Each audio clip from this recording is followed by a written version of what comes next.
Hello. Nobody's in here right now. Testing. I'm just testing the live to make sure that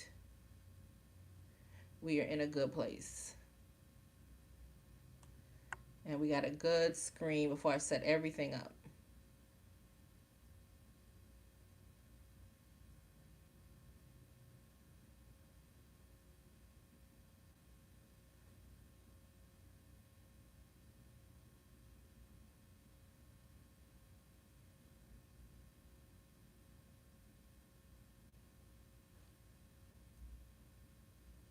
Oh, we look like we cleared today. You can hear me?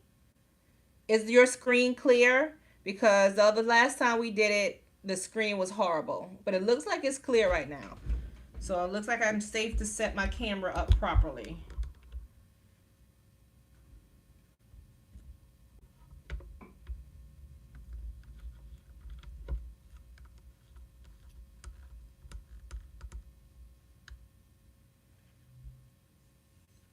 A little shallowly, but we can put some lights on. Alexa, turn on lights. Okay. There we go. Some brightness in here. Perfect. We're good to go. Okay. Excuse me. Let me raise up a little bit. Come on, stand up. Stand up. There we go.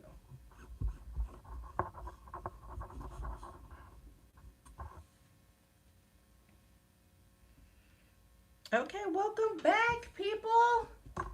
We had a little bit of a doozy in there. We had to skip last week because apparently I was dying. I had 100 and like 7 temperature. I had to go to the hospital. So I had to cancel last week. But we are back.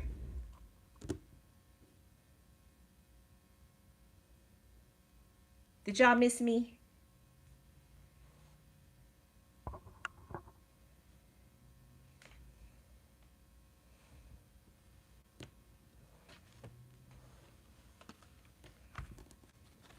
So as you can see on the screen right now, I have work that I've been doing on my TikTok lives.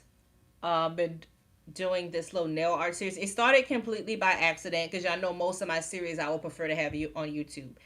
It started completely by accident that I ended up drawing the zodiac nails there. Um, Lynn, look, let's talk about it. I 100% believe that it was a plot by the Red Onion Mocha, which the Red Onion Mocha is going to get its own YouTube video. Don't worry, there's going to be a whole vlog dedicated to me and that dang onion Mocha. Because everybody asks me what's my beef with the Mocha. I don't per se have beef with. See, look what you did. Look what you did. Look what you did.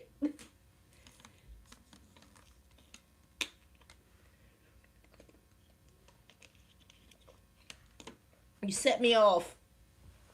You set me. Look, let's look. Now stuff is falling.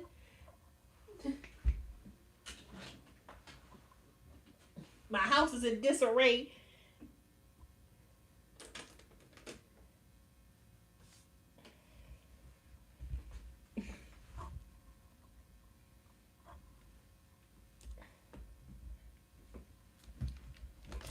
My house is in disarray. This that. This is why you. And now you want to laugh at me. But anyway, today is a more of a chill day. Like I said, we're gonna be over here for about an hour, and then we're gonna transfer over to TikTok. Today is more of a Q&A. So anything that y'all want me to go over, I can go over. If there's any type of art materials you want me to demo for you, I can demo them. And it doesn't have to be traditional art. We can talk about digital art as well, or any questions you have about art in general. I am here to answer those right now on today's day. Let me see what I am working with right now. So it's basically a Q and answer day. I want to see if I have anything to work on though. Maybe some of from our old practice sheets. Also, I've been going back and forth with uh doing opening up pre-orders on my coloring books. Well, you're gonna get a pre-order on the fourth coloring book I have. That is the Bridgerton uh inspired series, Pause and Proper, where it's like take everything you love about Bridgerton and merge it with adorable animals, and we're there. But and sprinkle the sass that is me on top of it. There is that. But we're also looking at possibly reopening pre-orders for Vibe and Color Volume 1 and Zodiac Dreams. So we're looking at that right now. So the floor is open for any questions anybody has. Did everybody say hello? If you're in here, say hello.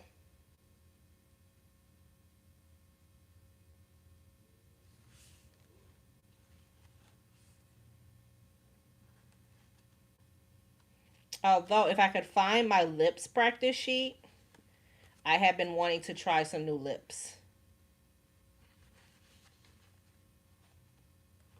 Here it is.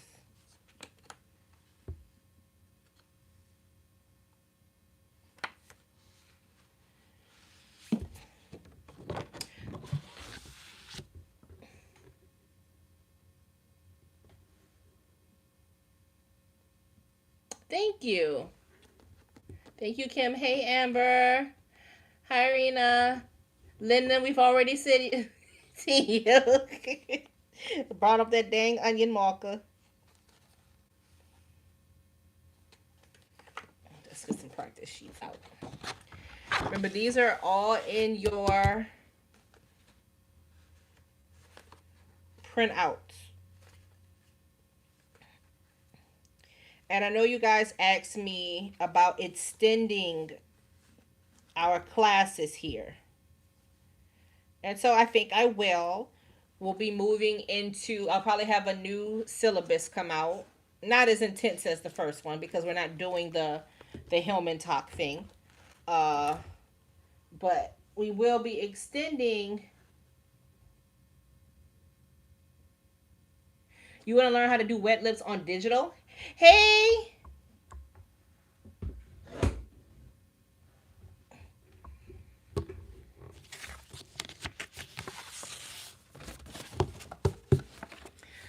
Digital is the exact same technique, similar technique to how to do it traditionally. If you can do it traditionally, you can do it digitally. That's what I always tell people. It's, it's a way easier transition to go from traditional to digital than vice versa.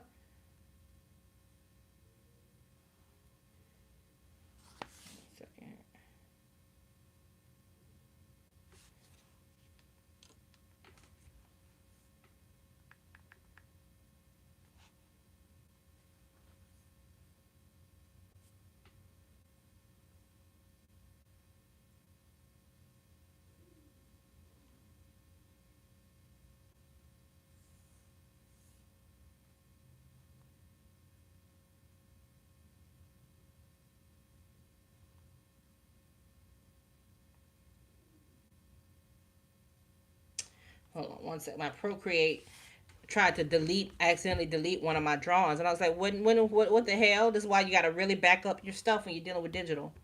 It tried to delete one of my pieces of art on its own.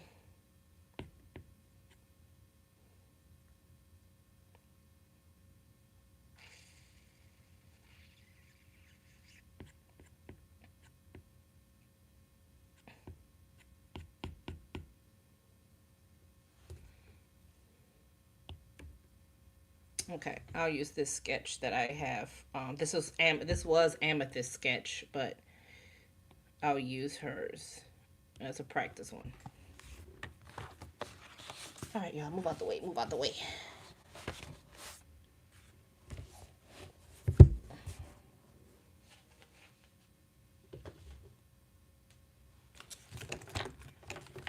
Ignore the state on my desk. I was in a creative state. No, we didn't do the Procreate Live. Procreate Live will be next week. Procreate Live will be next week. because that will be season 2 or semester 2 of um art and color. Because if you remember correctly, we never had a Procreate Live scheduled. But we will do Procreate Live next week for those who, because a lot of people have asked me about digitally coloring in Procreate. The only reason I did not start off teaching that is because Procreate is very, very, very involved, and I'm still learning how to use it every day. I'm still learning it myself. So I'll be like, oh, we darn near be the blind leading the blind, but I can teach you to up to the point where I'm at.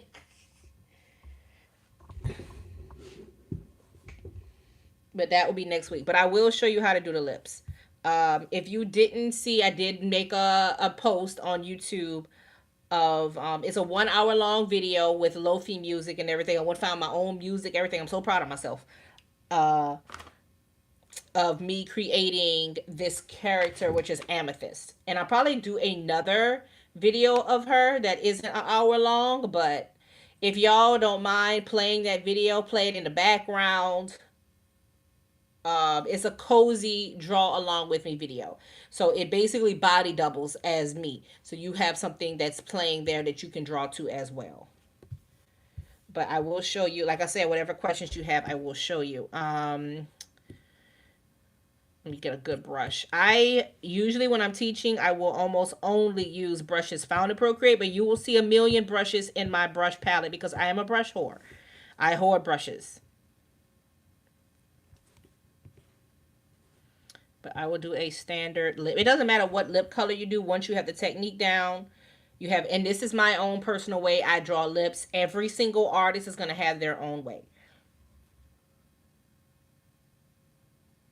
Thank you.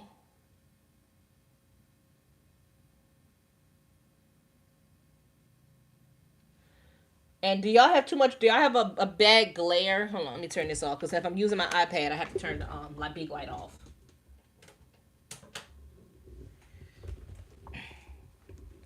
So the iPad provides its own life. Thank you. Every little bit helps. I do have a goal to reach a certain number of watch hours and reach a certain number of subscribers. I do not know where I put my grip for my Apple Pencil, which is driving me crazy because I hate using it without the grip. And if you're gonna be using the Apple Pencil or digital art, you really do need to have a grip on it. A grip on it, a grip on life, just a grip in general. And I don't know where my grip is.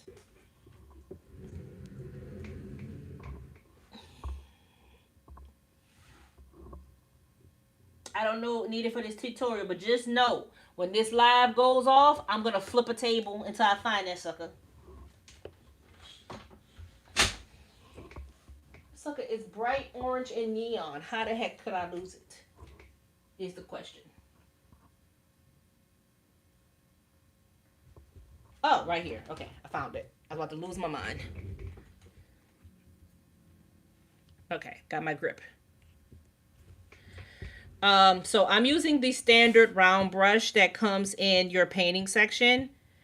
It comes in your painting section. It's in your brush library. It's the round brush. That is the brush I'm using.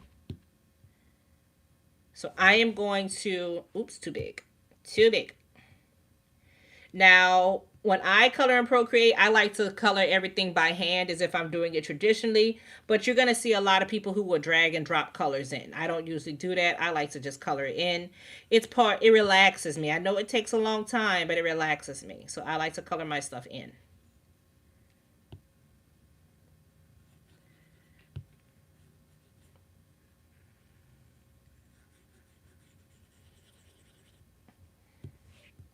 And I put down my base tone. Oh, why is that? What are you on? Why are you on a soft brush? You also can change the brush that is your um, eraser brush as well. Different eraser brushes can create different effects. I had accidentally set my eraser brush to a very, very soft brush, and I don't usually do that, so I just had to switch it back to being a harder brush.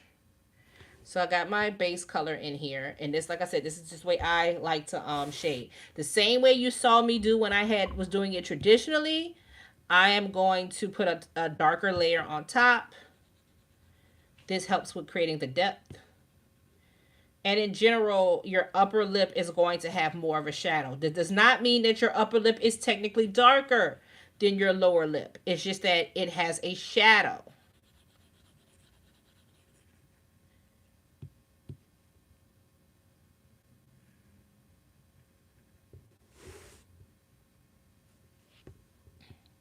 Because then I had people argue me down. My natural lip is like, I'm not talking about the color, I'm talking about the shadow.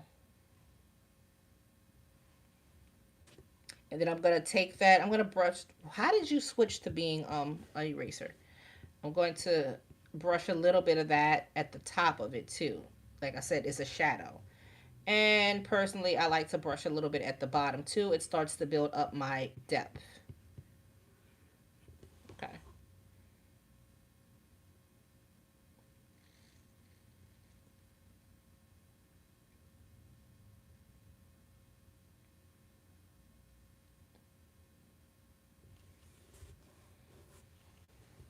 And I'm gonna go a shade darker. And I'm going for more of an ombre effect where I'm darker here and I'm lighter toward the center. So I'm only gonna put like my dark right there on my edge.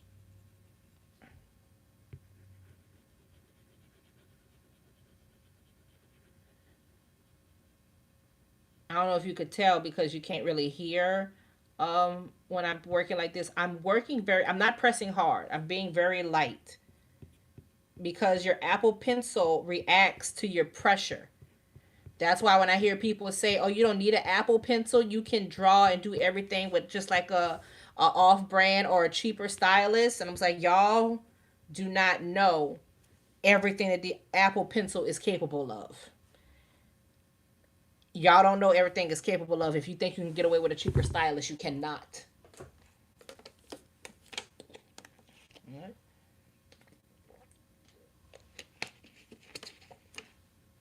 Excuse me. I'm thirsty. Now, once I have it here, I am an artist that uses the smudge tool. Some people do, some people don't. I personally use the smudge tool. However, I only use the smudge tool when I'm using a textured brush. I never shade with an airbrush because it will look like you shaded with an airbrush. Everything will be smooth. You will have no texture, and that's not realistic. It's going to look airbrushed.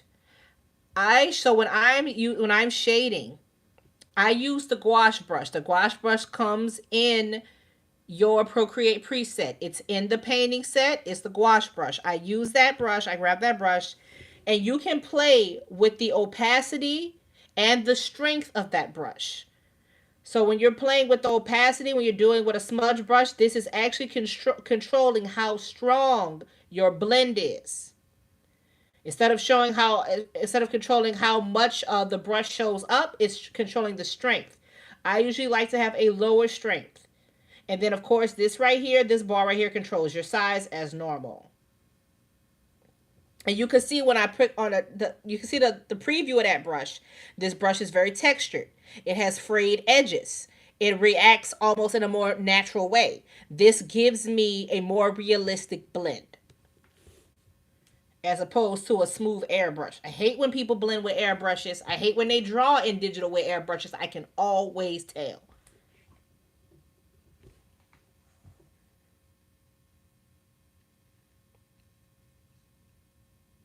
Yeah. And I'll see creators tell you all the time to get the cheap one, especially if they're trying to sell one to you. And I shake my head every time because they're not giving you correct information.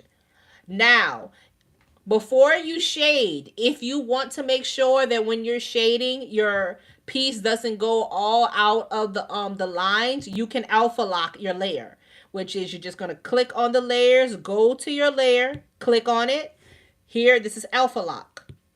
What alpha lock means is that no matter what I do, it's going to stay within these parameters. It's not gonna leave. So no matter how big I draw, it doesn't go anywhere else. It stays locked in.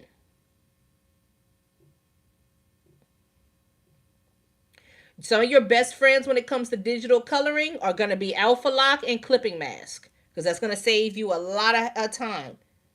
So I'm gonna backspace on that. And by the way, I turned off all of my gesture controls, so you'll never see me like tapping or touching the screen because I don't like to do that. I turned off my gesture controls because I hated every time I like put my wrist on the screen, it would undo something or redo something. So I turned them all off. So the only way I can control what's happening on my screen is via my Apple Pencil and just maybe a few gestures that I left in place.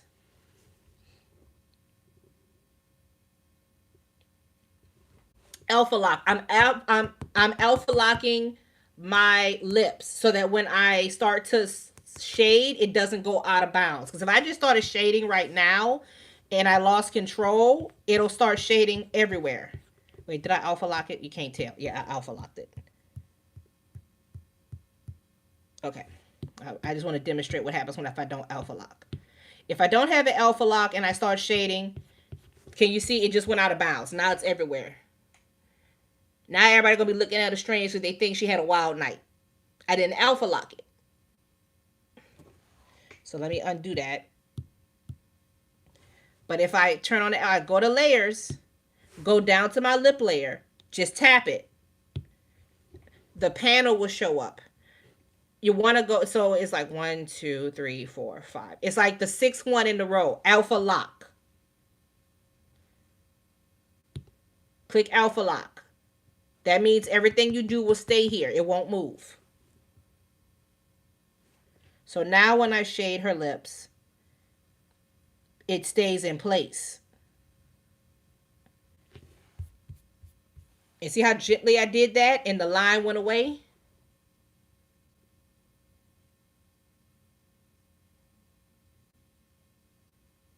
Yeah, see, there are some tips and tricks I can give. Sometimes I forget I know as much as I know until I'm trying to explain it. Um, Alpha lock, clipping mask, layer mask, those things are going to become your best friends when you're working with digital. So we'll start working with Procreate next week. But if you're somebody who's still doing traditional, I'm not stopping that. So starting next week, we will do more advanced things. We'll do Procreate, we'll do acrylic markers, we'll do color pencils. Because I know a lot of people were very interested in using color pencils. We'll do color pencils. We're going to do a lot more stuff. We're going to keep going because y'all asked me to keep going. I'm going to keep going. I'm going to share with you what I know. Anyway, so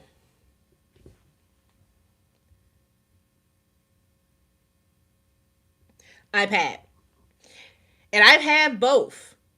I've had both. I've had an Intuos Wacom. I've had an XP pen. I've even had a Cintiq, which is Cintiq is the top of the line. The Cintiq was darn near $3,000. I lost it in a house fire, but I had a Cintiq. I was trained in digital art on a Cintiq. I've had all of those, and I still say iPad, hands down. If you can afford it, iPad Pro. But if you're just starting out, get a regular iPad. And if you really like it and want to stick to it, then you move on to a Pro. And the reason why the Pro is better is because one, it's bigger. Two, it can hold more layers. And also, you do not have to use Procreate. Even though I love Procreate, I was trained in Photoshop. I can actually digitally draw in Photoshop. There's also Adobe Fresco. That's another one that I heard of is very, very good. I'm going to actually try to train myself to use that one at some point. But that's another one that's very, very good. So there's a bunch of different drawing apps. This is just the very, very popular one. And it's only available on iPad. And you don't need a Wacom unless you are going to get Adobe, unless you're going to be in Adobe. And even then, they have competition. XP Pen is a great competition for them. You see how gentle that was?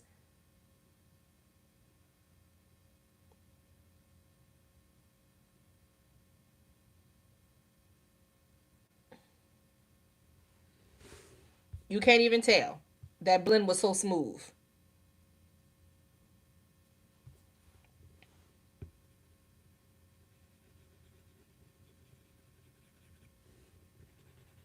And then I'm going to blend the other parts too. And you can even start to see the effect of it if you zoom out. You can start to see the volume being built when you zoom out.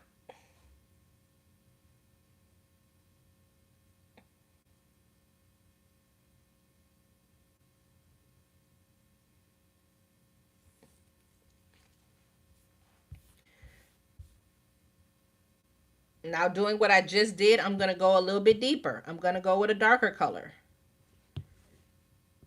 Oops, too much. You see, because I had that alpha lock, it stayed in place. And then,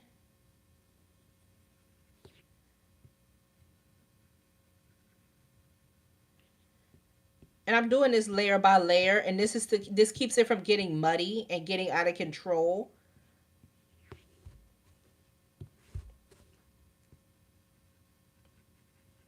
And then I'm just going to smooth the edges of it again.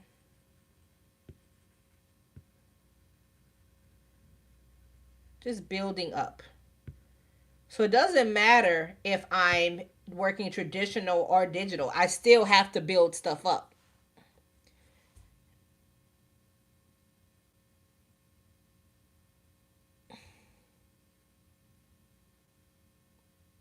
Right. Like I said, I love the smudge. There's a lot of artists that don't use it. And I could do this exact same thing without using the smudge. I can. It just takes a lot more nuance. But like I said, I've been doing it traditionally so long that I can do it without it. But it's a usable tool. So why not use it? And here's the thing. Here's the trick to using the smudge tool. Don't overdo it. Don't smooth it out too much. You're basically just smoothing out the edges so the edges are not hard lines, but you don't want to over smooth it. You want that texture to stay there.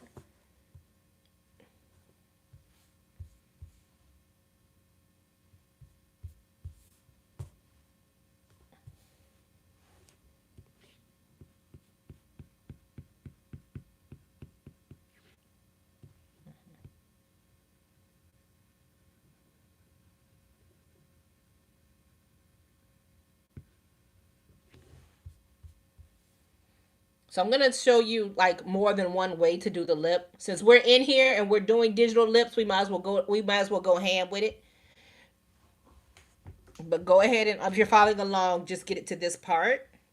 Now technically if you wanted to, you could stop here because doesn't that already look like her lips are full and puffy?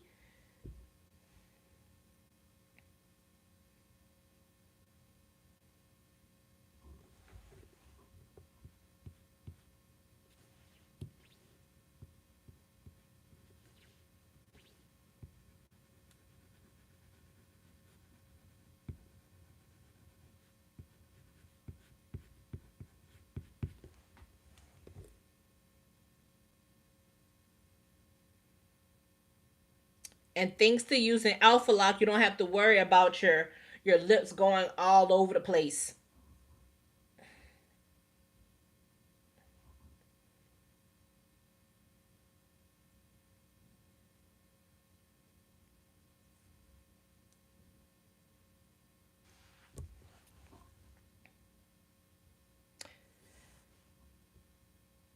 Okay, so now that I got this, I think this is a pretty good base for it. Now I'm going to go the opposite direction and I want to get a little bit brighter in color instead of darker.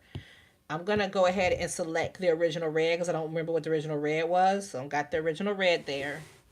And I want to go lighter.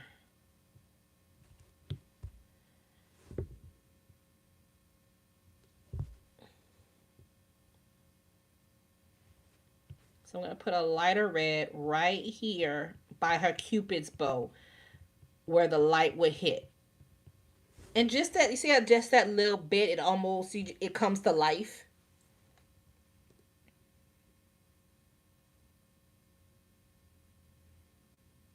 Now, granted, this is going to look differently depending on where you have the lighting for your character. But for me, the light's hitting her dead on smack. But this would look differently if the light was hitting her from an angle. But I'm just having it hitting her dead on smack. And then make sure you're doing this. Oh, so it depends on how you set up your interface.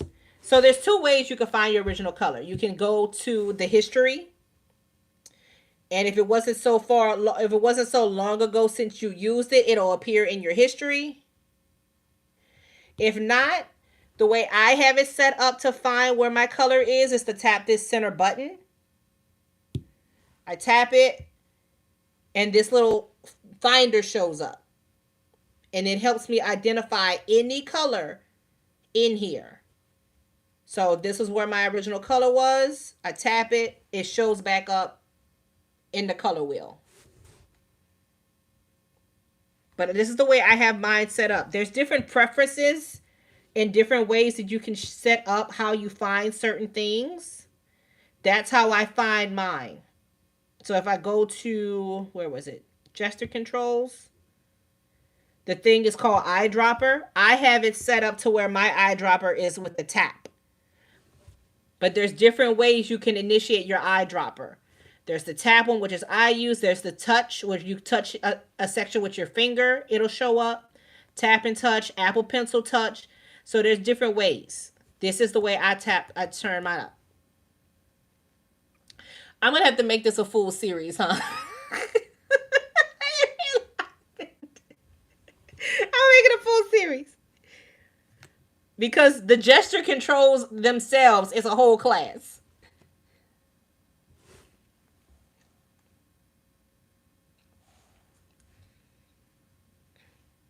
Yeah.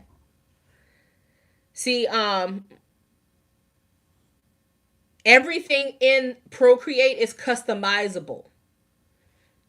And so that's another thing when it comes, that's another thing when I have to think about when I'm teaching. My Procreate is customized to my personal preferences.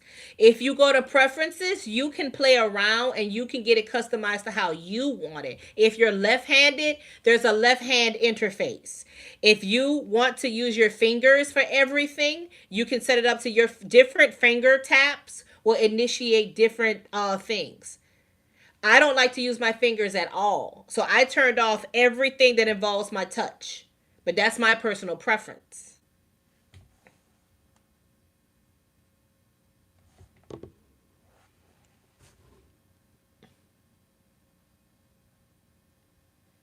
So there's something for everything. Everything has a way that you can personalize it. Everything. And you see, certain things, I turned it off altogether. I was like, I want none of this. I want none of it.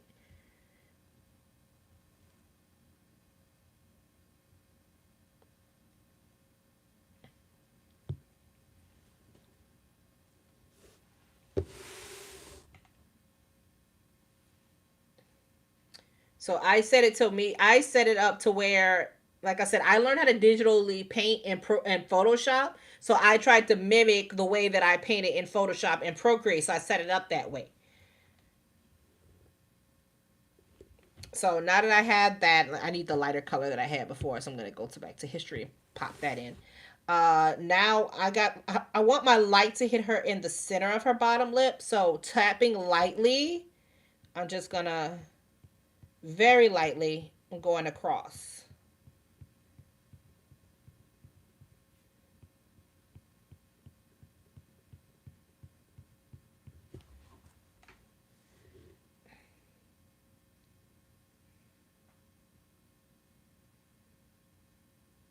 Because I'm just gonna build that light up.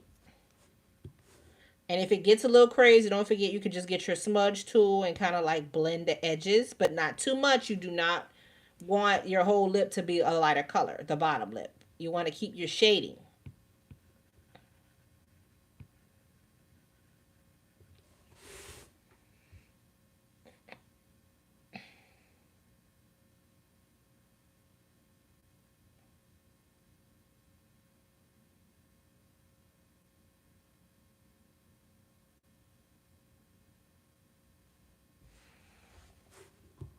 I'm actually gonna have to go lighter than that because I need more lightness. Just a tad bit more. Okay, not too much though. There we go.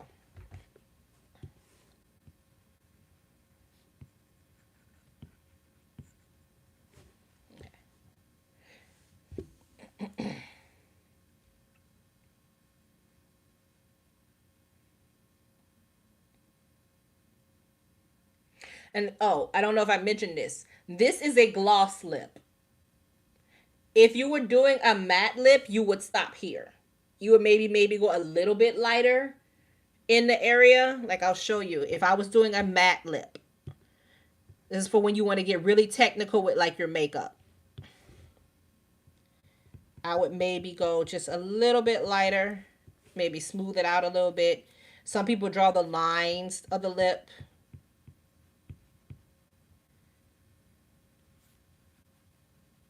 Because you know, you put on matte lipstick, it tends to leave the more lines in your lip. You could do that. If I was doing matte lips, I would stop here. I wouldn't go any further.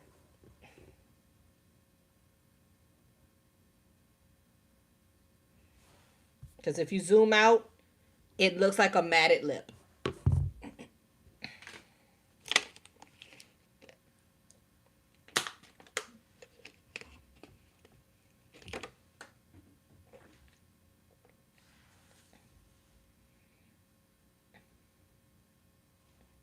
And it's a very beautiful lip.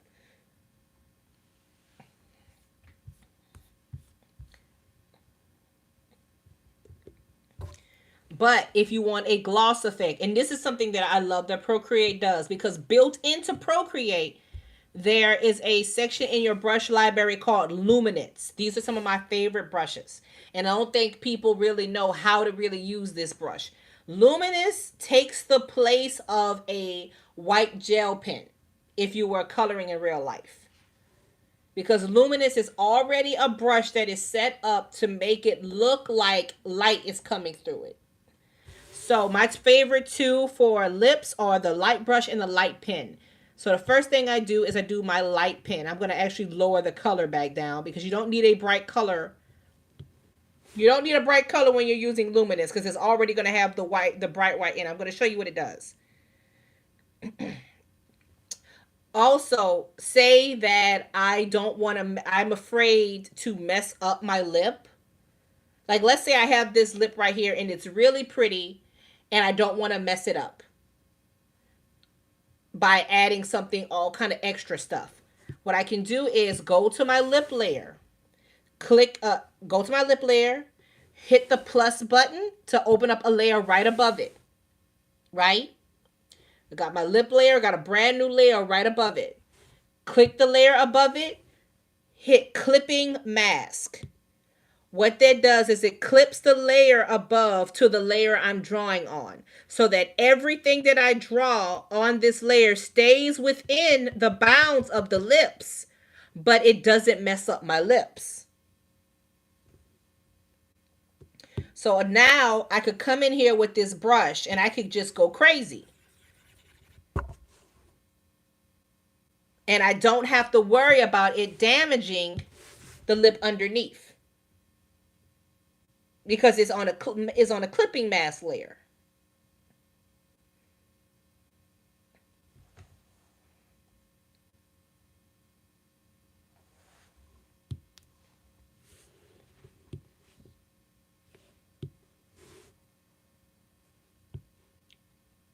Clear.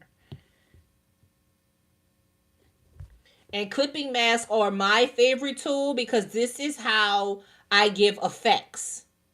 This is what I use to create effects for my artwork.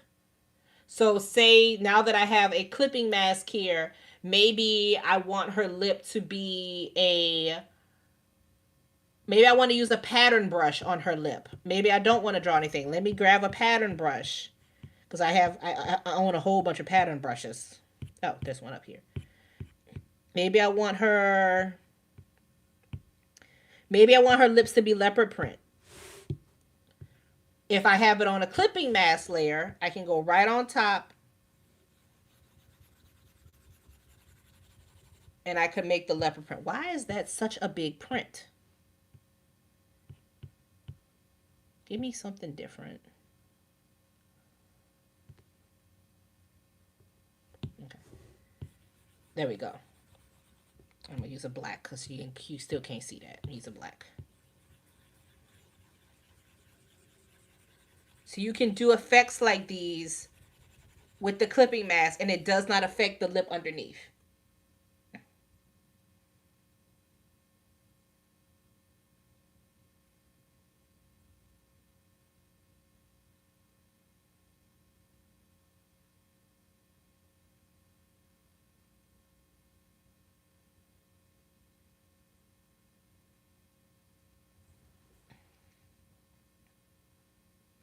Clipping masks also come in handy when you're shading, because you can shade on different layers. You don't have to shade everything on one layer. You can put your base layer down. You can put your shadows on one layer. You can put your highlights on another layer. It's not just like Alpha Lock. Alpha Lock only works on the main layer. Or Alpha Lock only works on one layer. Clipping masks can be stacked one on top of each other. So it's hard for me to explain. Let me show you. Let me find amethyst. I'll show you how many out clipping masks I use and what they're used for. So I'm gonna turn off all of her layers, and I'm gonna, well, except for her skin. I need your ink, girl, so they can see what's going on with you. I'm gonna go layer by layer and turn on my clipping mask so you can see how I break it up. So her base layer is her skin base. I have it titled skin base. But then she also has a shading layer that is clipped to this. See all these little arrows? They mean they're all clipped. So everything that I draw on her skin is going to stay in the skin layer, but it's not on the original layer. So I have her base layer that is just this purple. And then on top of that, I'm going to turn on her shading layer. That's her shading layer. It's clipped to the base layer. So everything I do on this layer is her shading, and it's clipped to her base layer with a clipping mask. And then I'm going to turn on her highlight layer. Now you see her highlights or her midtone lights. That's still clipped on top of each other to the base layer. And then I have the next layer. Now you see her highlights.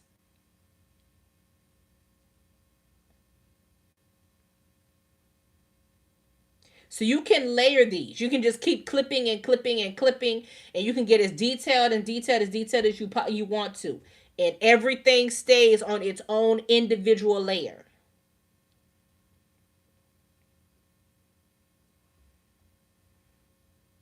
And like I said, it allows you to try different things, to test skin tones, to do different techniques. And it all lives in the same place, because it's clipped to that original layer. Now, if I unclipped everything, let's just say I go through and I decide to unclip it, you're going to see what happens when I unclip it. You see how all those smudges and everything come? You see everything leaves the base layer where the base layer was?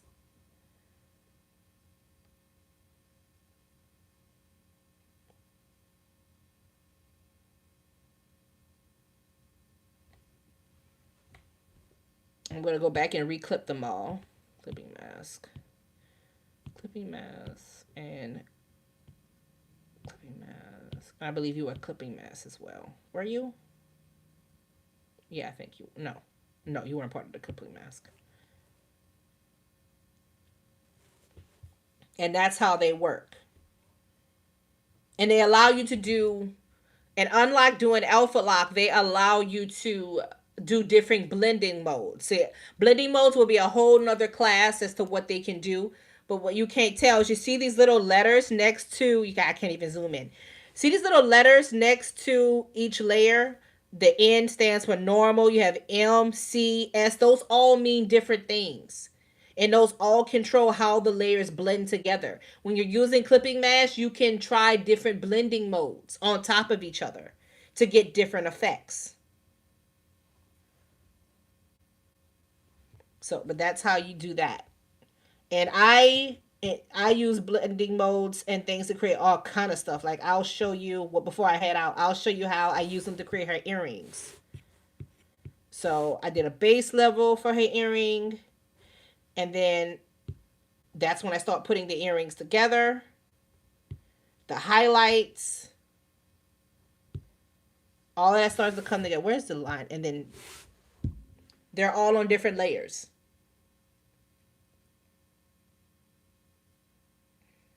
Oh, you got to play with all of them. They all do different things. Multiply is my favorite, but they all do different things.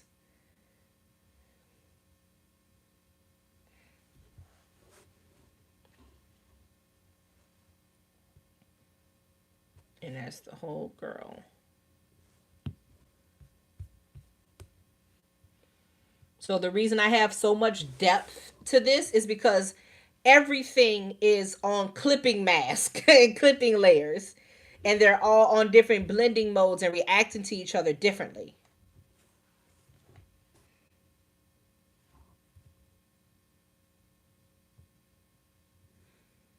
Now, where was I? Oh, back here in this lip. Okay. So I'm gonna clear this. So that's actually a very pretty lip. I'm kind of feeling the leopard print a little bit. I'm gonna clear that layer. So I'm gonna go back to my luminous brush. What was I doing? Was I light pen or light brush? Light brush. Anyway, light brush, regular red. In this area where I'm highlighting, I'm going to lower the opacity of my light brush. And by lowering the opacity, that is lowering the strength of it because it's a powerful brush. And I'm just going to tap little, maybe not going to lower it that dang much, dang. Okay, up a little more. Thank you. Thank you. There you go. Thank you.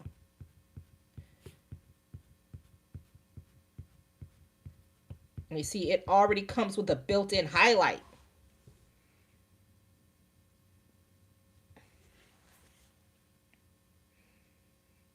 But like I said, you want to work softly with these brushes because they are very, very powerful. And you want to try to keep it as natural looking as possible. A little bit on here.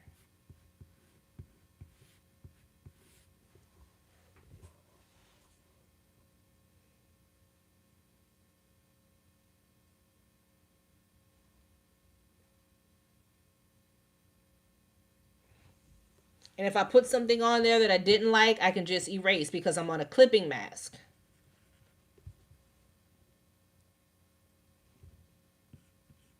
And it's not going to affect what's underneath because I'm doing it on a clipping mask. I always tend to do my highlights on a clipping mask. So if I don't like them, I can always fix them. Now I'm going to switch to the light pen. The light pen is a very, very powerful brush. And that's when you're going to see me do all the little small lines. So this is what we start to make it look like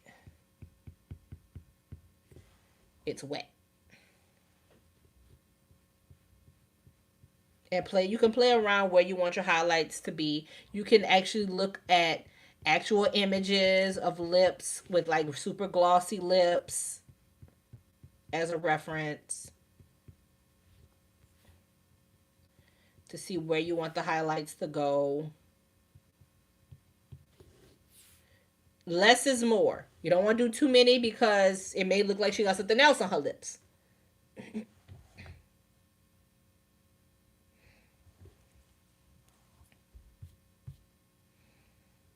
And now she has a glossy lip.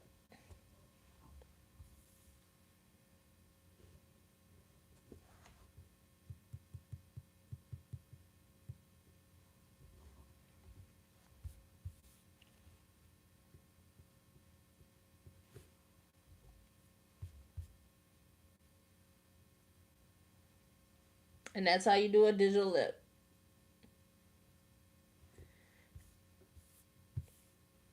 And let's say you did this lip. I'm going to cut this layer off for a second. And let's say you did this lip and you don't like the color. There's two different ways you can change the color of the lips. One is you can make a clipping mask on top of the highlight layer, clipping mask. And you could change the blend mode to that, which is you tap on the end and you'll get all these blend modes. You could change the blend mode to color. Color means whatever color you drop in there, it's going to take on that color. So let's say I don't want red lips. Let's say I want her to have blue lips or turquoise lips. We'll drop that color in there. Now she has turquoise lips.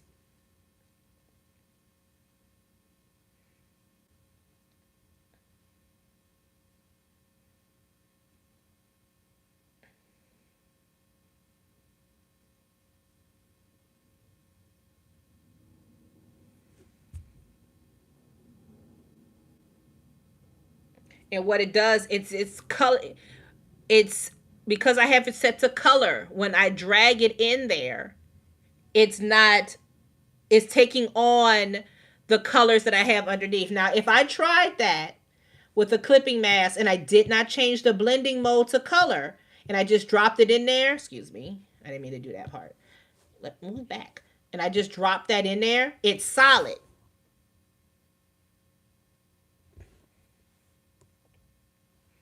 That's what the blend modes do. That's why I say play around with them, see what they do. But because I set it to color, it keeps whatever is underneath. And all it does is it changes the hue and the color.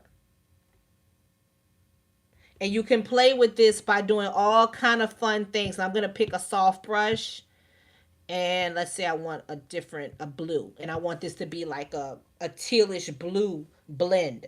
I can go in and I could blend. Go up, smaller brush. I could play some blends in here. You can get to do all these fun effects. Once you learn how to use those clipping masks and those blend modes, it's a whole nother ball game.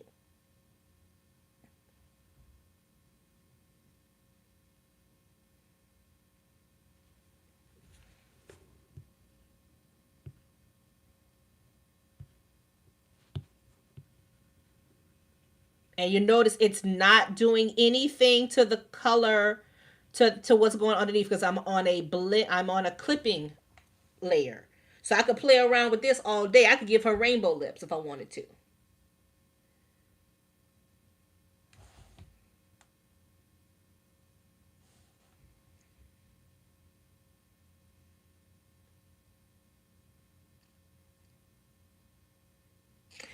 Yeah, I remember. I think you mentioned your daughter once before, telling you she knows how to do all that. I was like, I bet you I got a couple tricks she don't know. I bet you I do. And if you pay attention, the reason that this works is because I understood my value scale. If you know how to properly lay down your value, like I taught y'all the very first class, you can bring that skill into here. And that's what makes this work. Because I laid down the values when I was doing the red. I did like my mid tone, my dark tone, my light. So then I could play around and it still works. No matter what color I put on it, it's still going to look good because the value is there. That's why I was teaching y'all that. I said if you learn that value scale and you learn your color theory, it don't matter what tools you have. It's going to look good. And that's something I try to teach to young artists all the time who want to just jump in and be good. I was like, do you know your foundations? Because you can't fake it. I can tell when you know it and when you don't.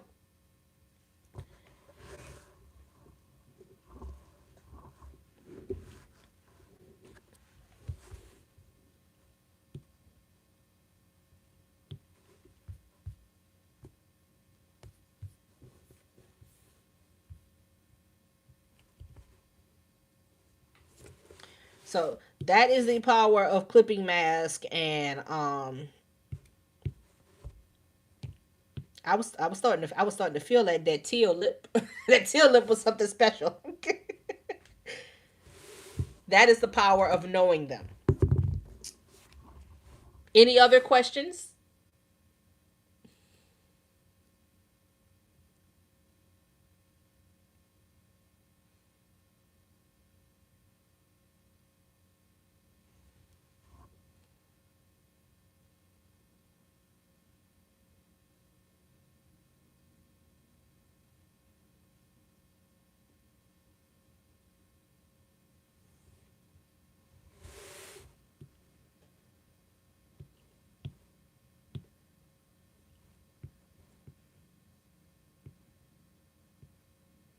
And you just play around with all of these. All of these do something different. Multiply is good for when you're trying to put shadowing and shading in something. Screen is good for highlights. They all do something.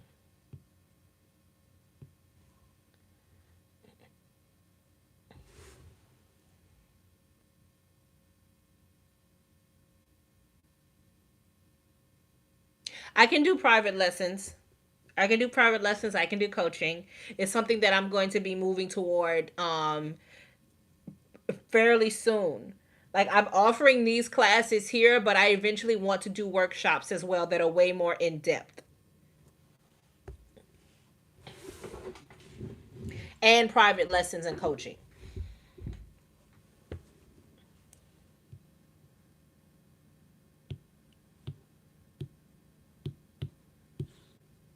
Oh, I put it on luminous, not luminous color.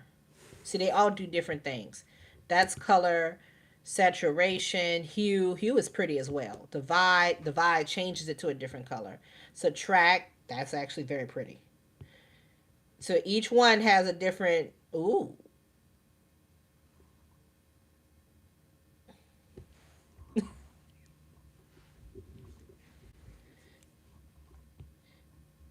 pen light. So each one gives you a different effect. That's actually very pretty too.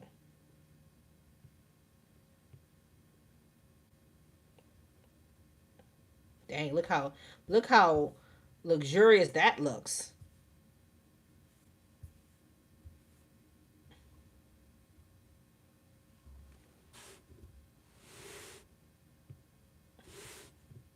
Light color, add. That's pretty too.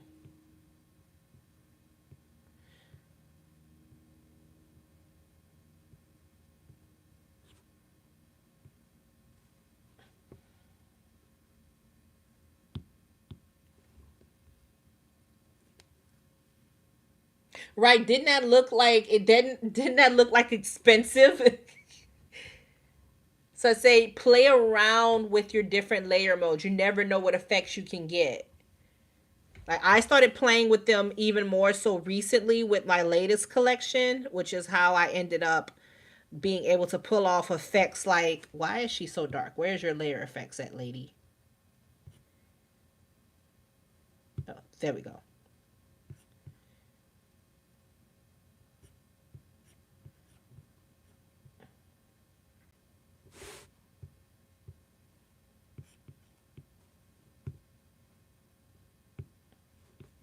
Like I use a lot of layer effects to get like these brushes of lights and highlights on their faces.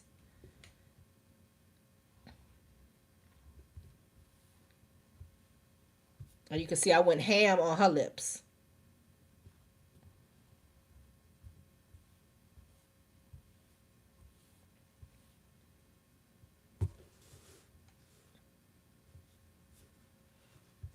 Layer effects also helped with if you can if I zoom in on her skin, you can see I did that with layering.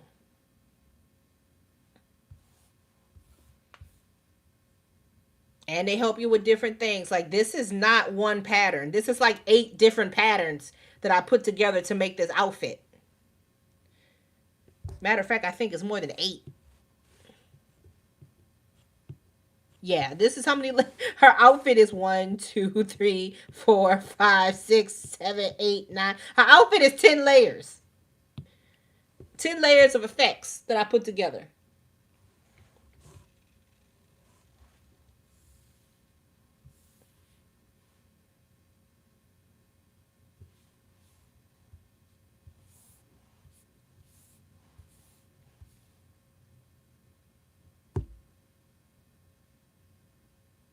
And some of this isn't brushes. Some of this is like stuff that I scanned in and brought into Procreate.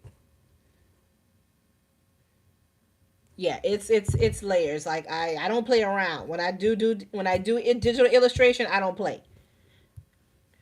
That's why I don't be afraid when people be like AI is coming. AI can try.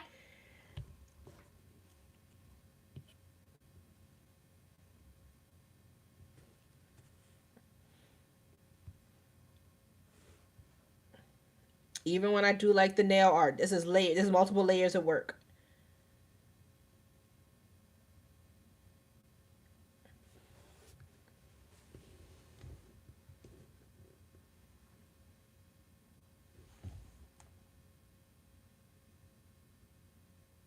You should name your layers then. Name them. If you get lost with what is what, name the layers. And keep all of your layers sectioned. Like I work a certain way. when I create a character, I work from the skin up. So I know that if I need something for her skin, it's going to be at the bottom. So I have my skin base. I name that. Everything above that has to do with her skin.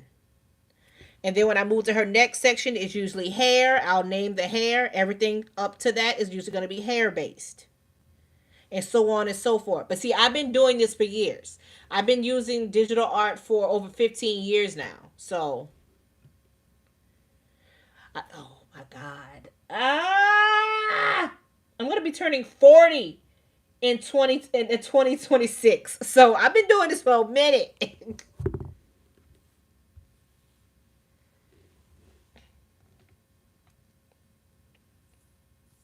So I don't get as lost anymore. But when I first switched over to Procreate, see, Wally isn't in here. If you're familiar with my friend Wally, he comes and he likes to heckle me. Wally would tell you how many mistakes I was making in Procreate and how much they used to make fun of me. Because I was doing, when I say I was doing everything the hard way, I was doing everything the hard way. I didn't know no tips and tricks.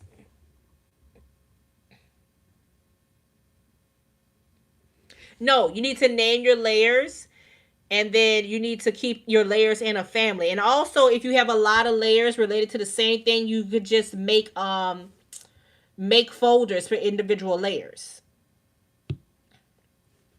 Like this is, since I have these layers in there for her lips, I can highlight these layers and I can hit group.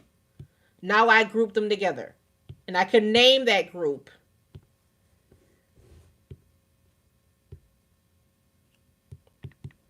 lips. So now when I want to find my lips, I know they're in the lips folder.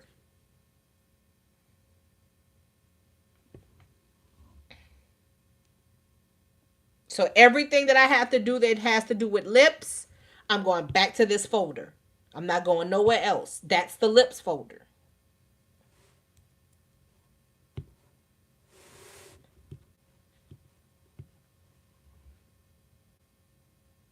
If I want to deal with her skin tone,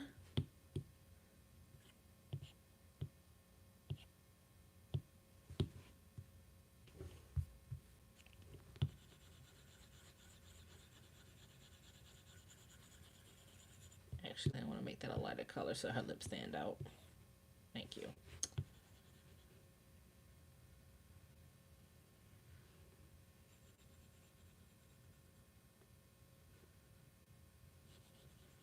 Okay, now since I done put that down, let's say that's my skin tone base. I'm gonna click it, rename it, skin tone base, skin base.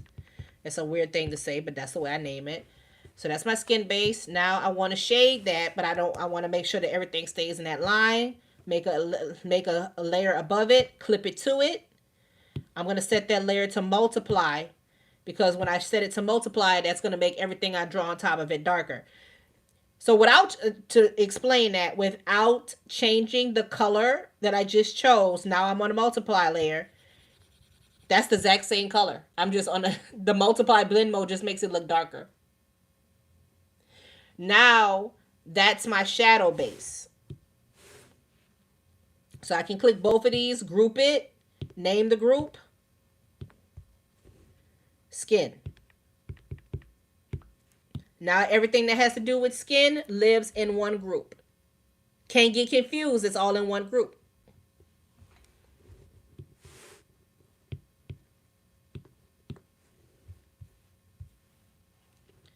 And if I wanted to, since I have it here, be cheeky about it.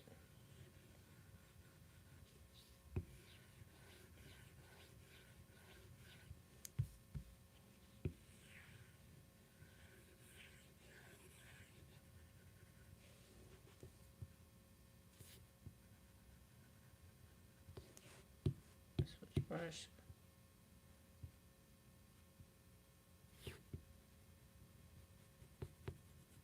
And on a clipping mask layer that is set to multiply,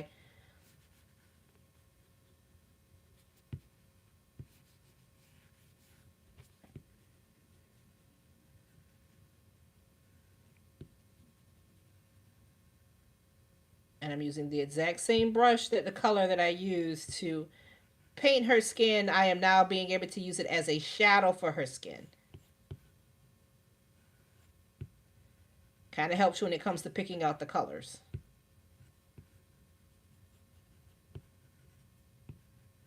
Blend, blend, blend, blend, blend. Those harsh lines away. I'm just showing you a little behind the scenes of how I would normally work.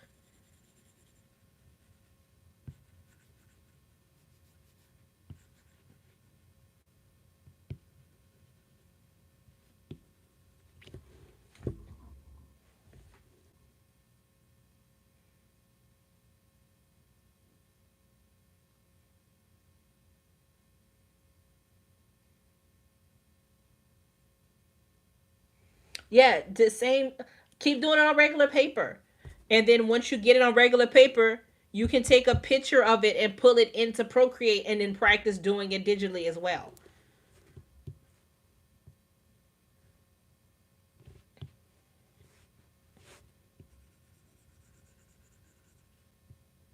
Matter of fact, I think this is the exact same colors I used to demo the ball.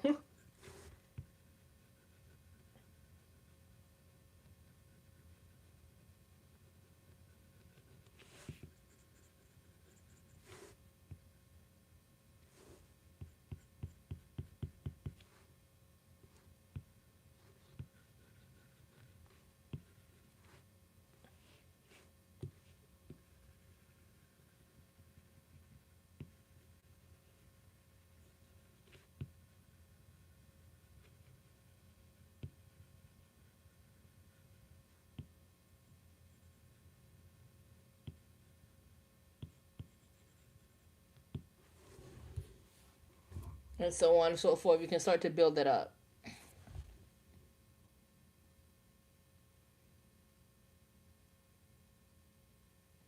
Yeah, cardstock helps. And if the markers are making it hard, use a pencil. Use a pencil. I learned how to do the spear with a pencil.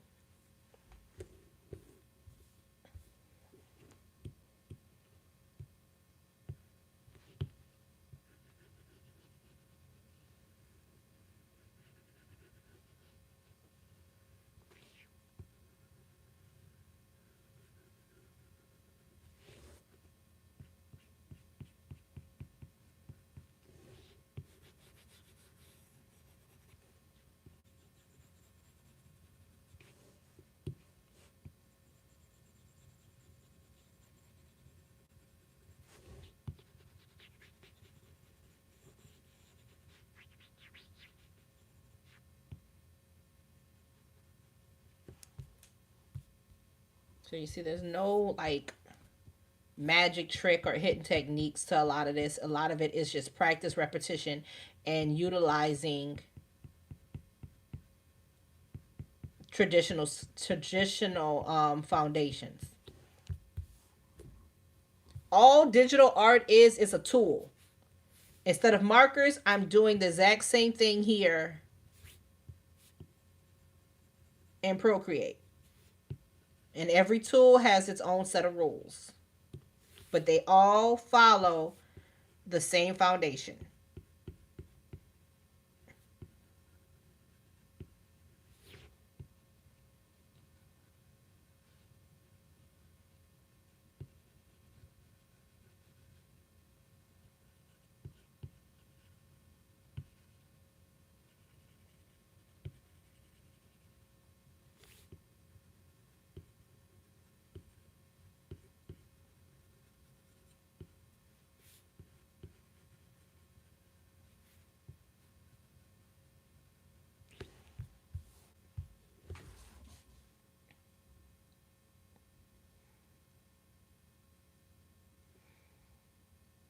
I need to save this color palette because I'm supposed to be doing aquamarine for like my next one, and I'm like, this is aquamarine. I'm basically drawing her here. Too bad I'm drawing her on Amethyst's face, but this is aquamarine. I have to save this dang color palette.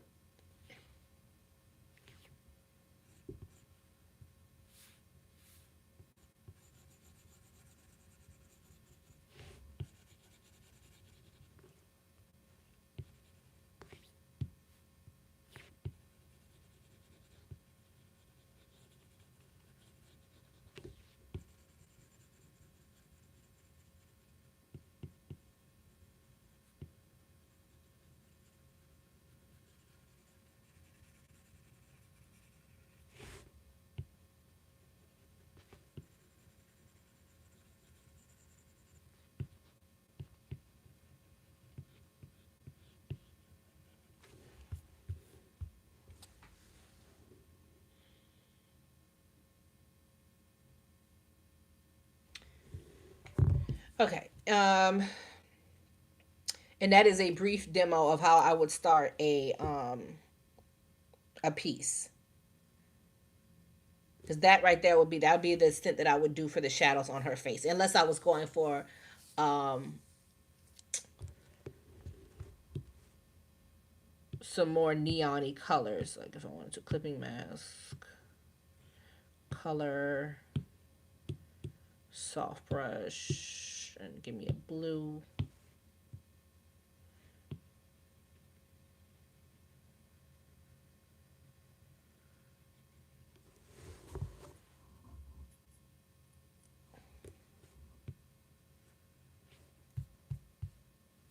But this is how I would start. This is how I work. I don't know. Would y'all like to see me do March's birthstone on a live here? This is basically how I would be working.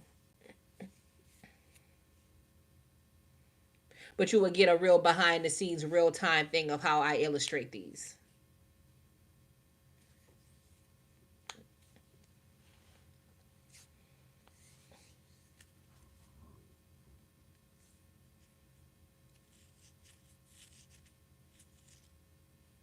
Okay. So maybe we'll work on that next week. For some reason, I don't know why it is my live streams work best on weekends. Whenever I try to go live during the week, it's always weird. And it could be maybe it's because a lot of people are trying to go live during the week as well. I don't know. But we'll see. Maybe next class I'll work on her a little bit.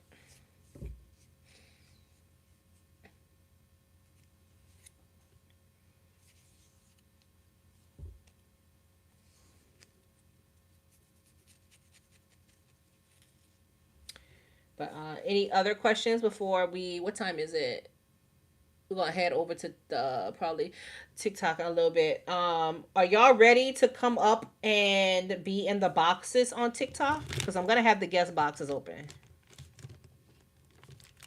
But why it's just here in us? Do y'all have any other questions or something y'all want me to show y'all? Like I said, it don't matter. It doesn't matter if it's digital or traditional.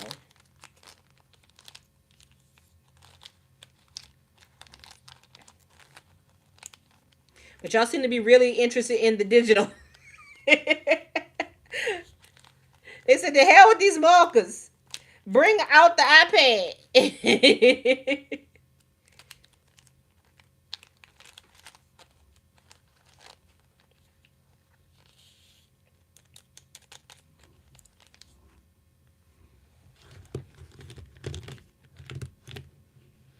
Why? I'm in the big box. And nobody can try to be scared than me.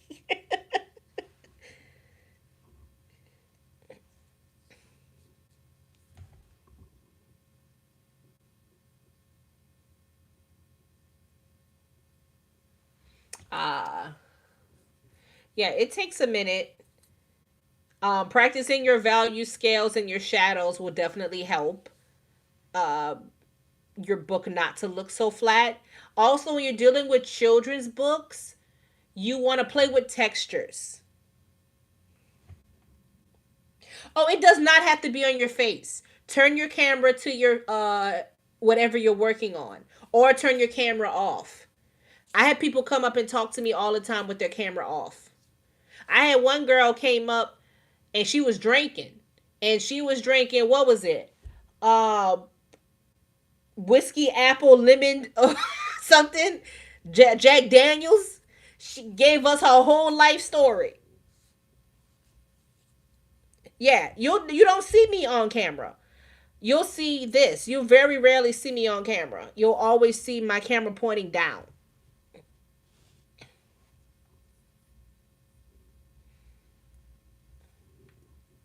But when you are dealing with children's books,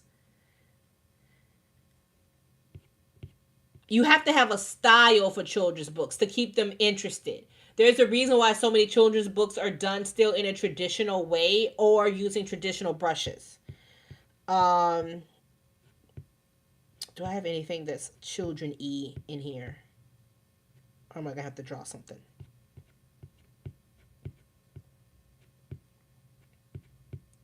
Yeah, some of this stuff is not made for kids.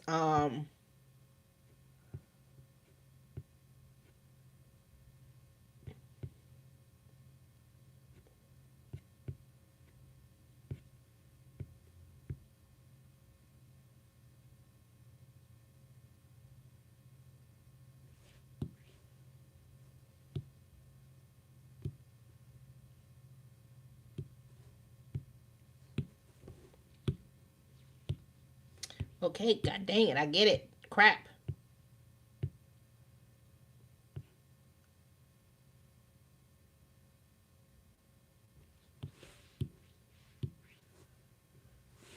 I hate when I have stuff in hidden layers and it won't let me in. So let me just say, oh, right in my freaking face.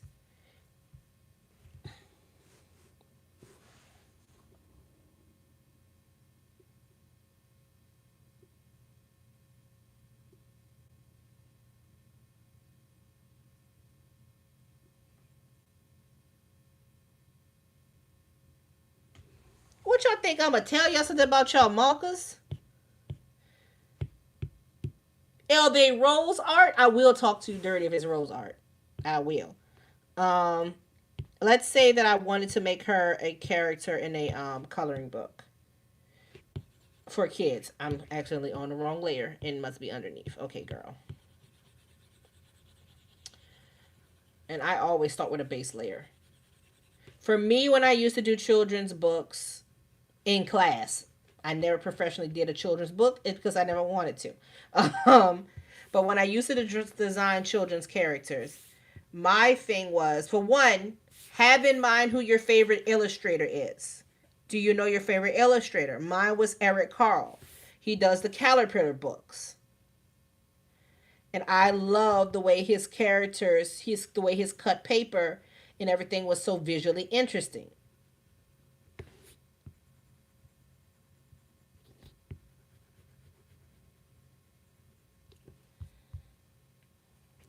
So let me just block in some color really quickly here. I'm going to show y'all some tricks here. And this doesn't have to be just for children's books. This can be for anything you want to do in illustration with digital.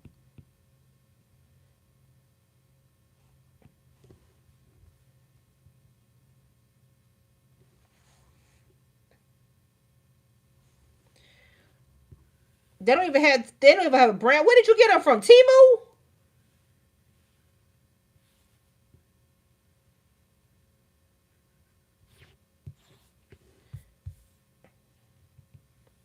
Y'all, we just gonna put markers on and have me go not more. We're gonna put music on and just have a good time. We're only gonna be up there for a little while. You'll be fine.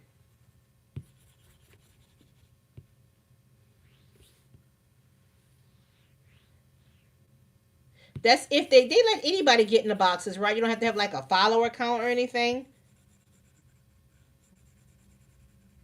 I think anybody could talk because they should be getting everybody and their mama should be getting up when it's time to trash talk Beyonce. They be fighting to get in them boxes.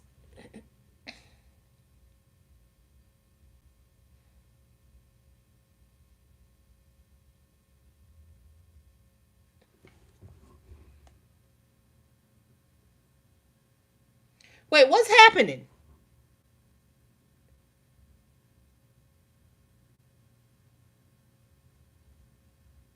What?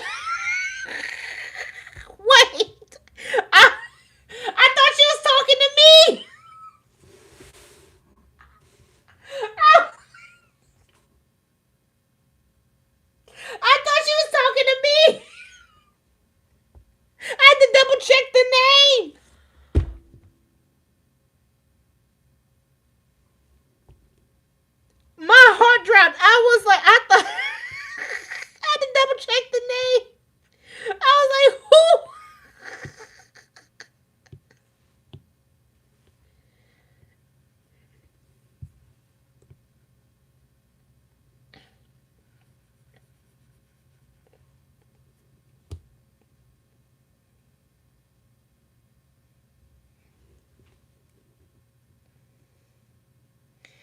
Look, I had to double check your name to make sure you wasn't my sister, because that is something my sister would do to me.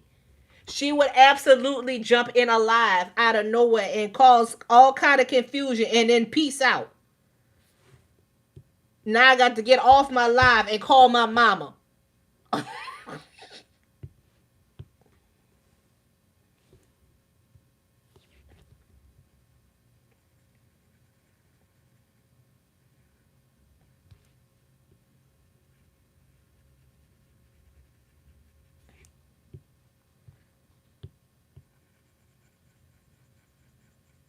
Okay, this is totally random, but this is enough. I don't want to keep because I've been sat here and being colored like I'm coloring for fun, and I'm trying to prove a point.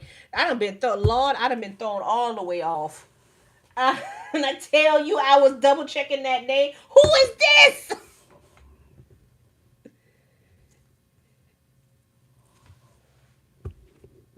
Where was I?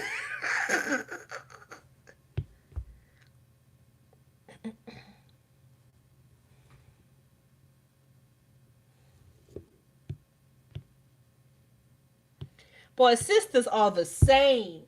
Sisters are the same. It don't matter where you from, how old you are. Sisters are the same. Y'all don't have no respect for nothing we got going on. Now I'm having a moment.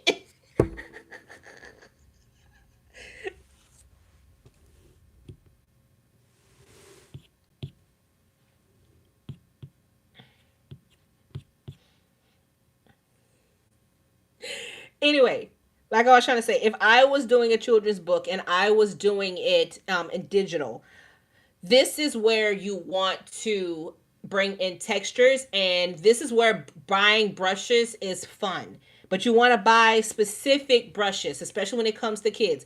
Kids images tend to like a lot of texture. When they tend to like a lot of, I did recently purchase some stuff recently. What was that? Portraits. I don't even know the name of the artist, but I purchased her stuff off Instagram. She has a lot of texture brushes, and that brings a lot of charm to the pieces and helps them to not look flat. Yes, I'm still going to be going by not making sure that I'm using my values, but bringing in a texture brush to give me texture when I draw is going to be like a big deal. So I'm just randomly choosing things, but this is something that you should like bring into when you are coloring for kids. Get texture brushes to add interest to your drawings. Now I wasn't prepared to do a full texture breakdown, because you can also bring in, there's also other techniques you can do to like bring in paper backgrounds and do different things. But I highly suggest getting some different brush textures and shading with those. Don't use the flat brushes that come with Procreate. Get yourself some textured brushes. No, this is just in the future. If you already have your pages going, then keep going with that. But in the future, get yourself some textured brushes and shade with those, because it adds more visual interest to your characters.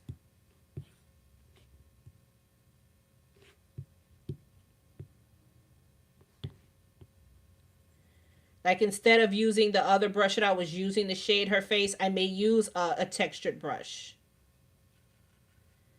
just to give her more visual interest. This works especially well if you're doing if you have animals in your book.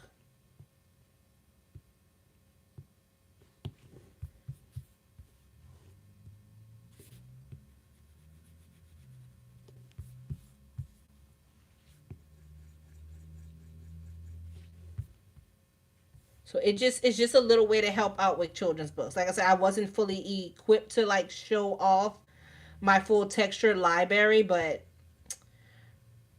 yeah, I used to work when I was doing kids books. I had a method that made it look like every character was cut out of construction paper, and I did it in the computer. But I made every character look like they were cut out of construction paper.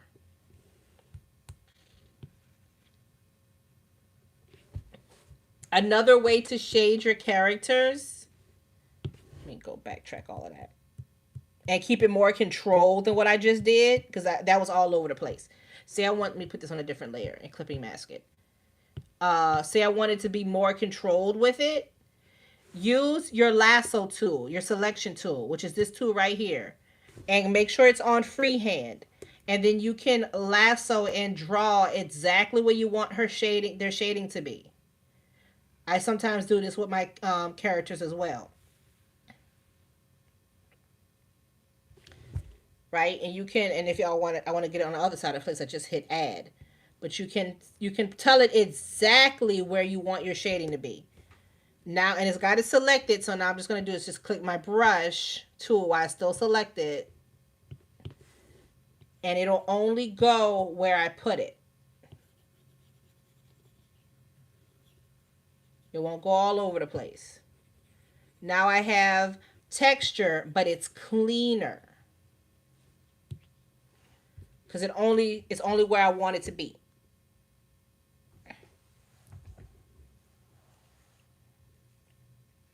That's another way you can shade. And you don't have to use a texture brush when you do that. That's just, you can use a different brush when you do that. Now it just helps it be more controlled, so it's not everywhere. And if I want to, I could take my little blending brush, and I'm actually gonna make this the brush I just had. That way that it blends better. What brush was that? Recent. That was the dusty brush. I'm gonna use the dusty brush to blend. To smudge.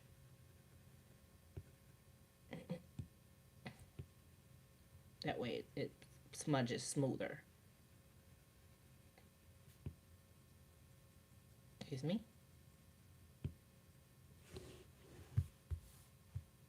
And now I have a little bit of texture.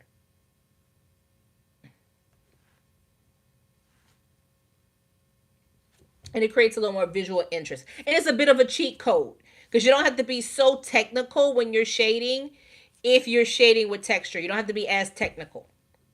It's a cheat code.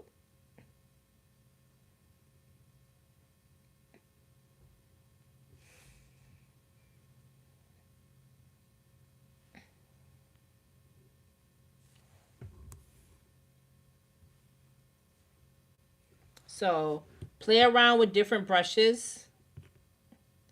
They come with some fun brush. Play around with pattern. If you have pattern brushes, play around with that.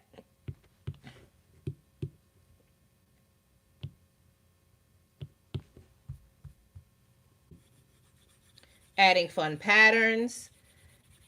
See, I don't even have to shade technically. Clear. Clear this layer, please. Not copy. I said clear. Clear this layer. Thank you. I don't even have to shade this. If I add a fun texture to it, I don't even have to worry about shading it. Now it's fun. I don't even have to shade it.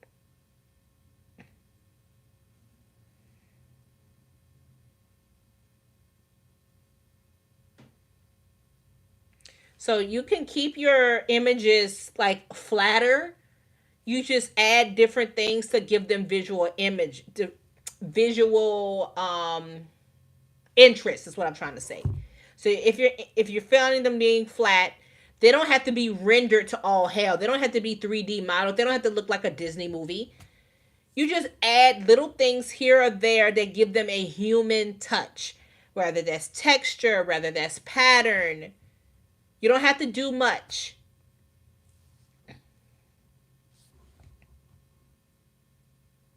Hey, Jada.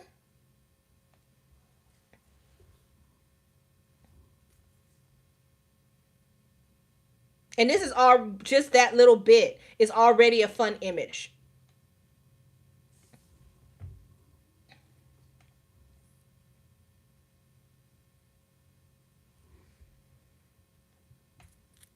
So no, you don't have to redo the whole book.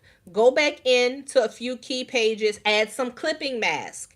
Add the clipping mask, that way you don't have to worry about it bothering anything underneath. And then you can add yourself some shading with the textures, add yourself some um some different patterns. You can either bring in patterns from real life if you want to. Let me see if it'll let me here. Come on, you. If I want to go to add, see insert file. Okay. I had to make sure it wasn't showing like any important information.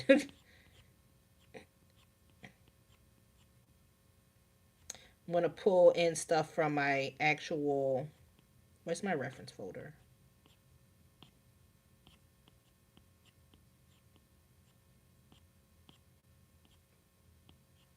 Halloween documents, custom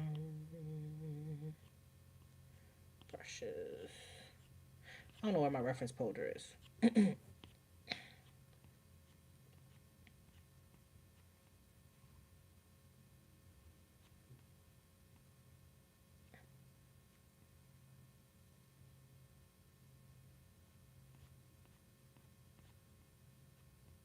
Oh, there it is. Okay. I have a folder in my iPad that I keep all kinds of textures and things. Some stuff I took pictures of, some stuff I found. Um, let's just bring this baby in. Okay. Let's say I want her. I want to use this fabric swatch on her bow. So I'm just gonna go ahead and make a clipping mask. I already colored the bow in. Go to my fabric, clipping mask, clip it. Now I have fabric.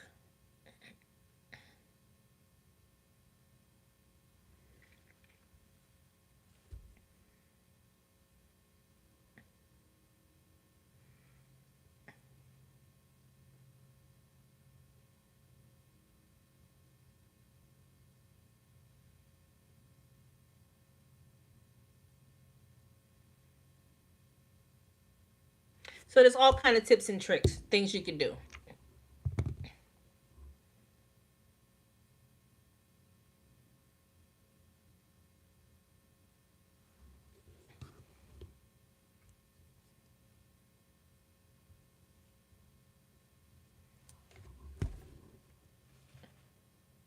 So I have all kinds of different places where I've done little tricks like that. And that's helped me get like different effects that I wanted to get.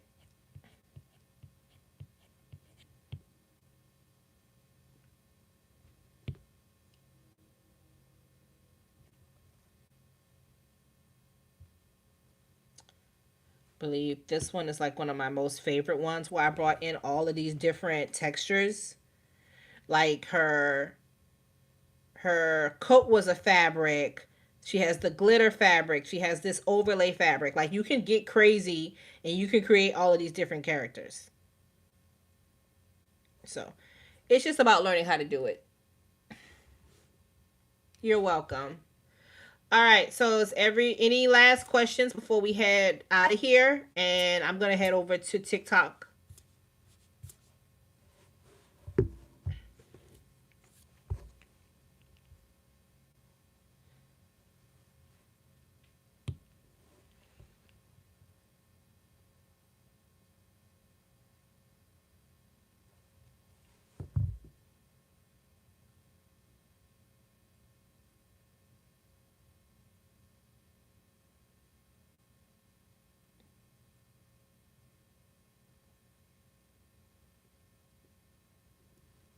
Anybody? Oh, if you haven't, please like the live. It's only got 6 likes on here.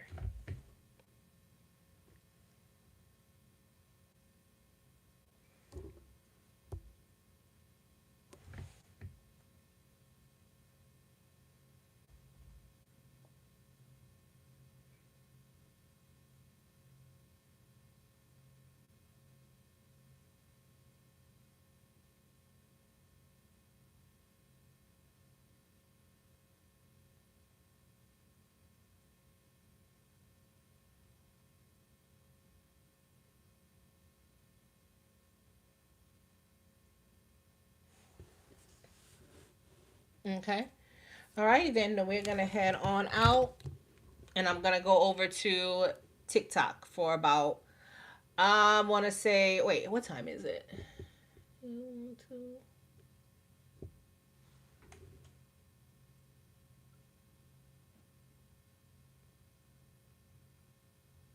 Am I starting to freeze? Okay, yeah, I think I'm starting to freeze. So I think I'm going to head on over there.